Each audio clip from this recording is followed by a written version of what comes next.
I'm Brian Lilly. Uniformity in the name of diversity. That is the topic of tonight's byline. We love diversity in this country, don't we? Politicians tell us that we love diversity. Media figures love to tell us that they love diversity, even as they live in some of the least diverse neighborhoods in all of Canada. We're told that diversity is our strength. So why then the attacks on Christians? There are plenty of them, but let me highlight just two, one that's symbolic and one that is a battle going across the country. In Ottawa, we've got the General Hospital. It was actually founded by the Sisters of Charity. They're also known as the Grey Nuns. They arrived in Ottawa in 1845 when this was just a small town to begin tending to the sick. The Ottawa Hospital's general campus grew out of those efforts. It was a Catholic hospital until the public health care takeover slowly dwindled that out in the 70s and 80s. But the hospital's Catholic roots have always been on display, and that included an annual nativity scene in the lobby until this year. Why stop something the hospital's always done?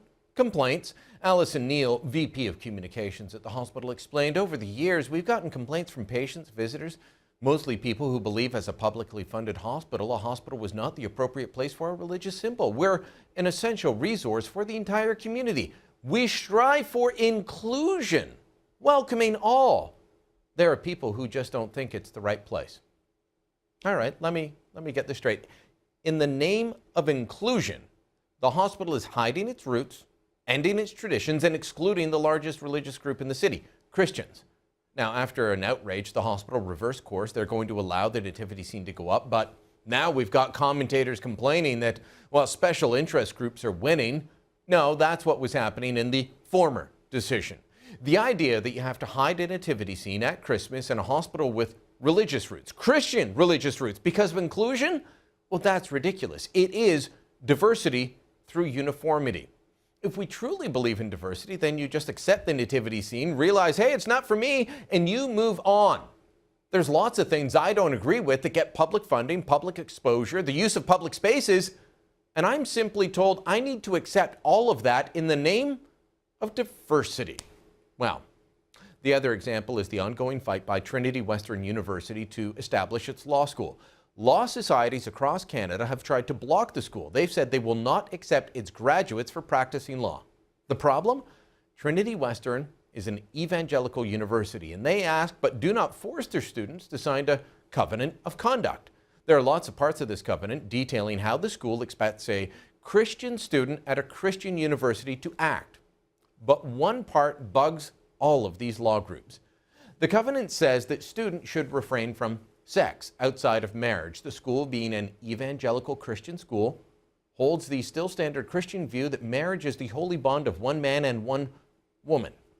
The barristers in Nova Scotia and lawyers elsewhere don't like this because they say it discriminates against gay and lesbian students. So in response, the Nova Scotia Barristers Association, along with law societies elsewhere, have said no, they will not accept Trinity Western grads. That's diversity through enforced uniformity. Isn't it great?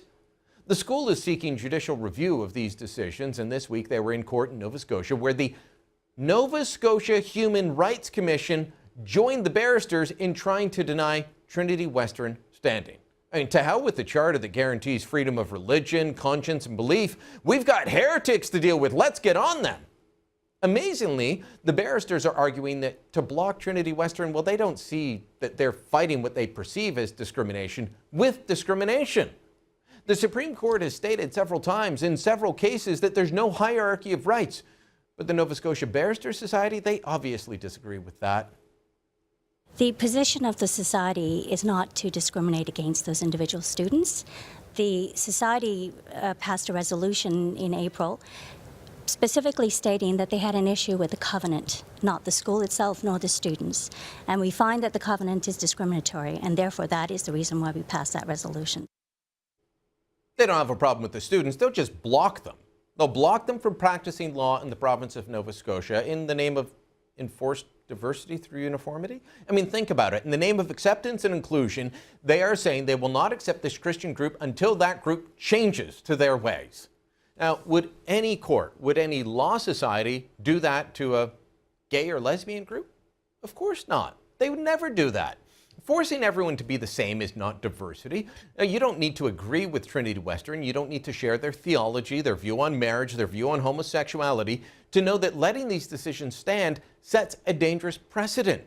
Trinity Western has already fought a similar fight against this kind of bigotry when they tried starting their teachers' college.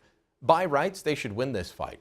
Well, if they don't, or even if they do, that's not going to stop the forces of diversity that believe in everything but diversity, because they won't be happy until the last vestiges of Christian life are pushed out of Canadian society. Except, of course, for the holidays, the days off, the presents at Christmas. I'm sure they'll keep taking all of that, although they might change the name. But let's hope that there's enough Canadians that are willing to fight back both now and in the future. And that's the byline.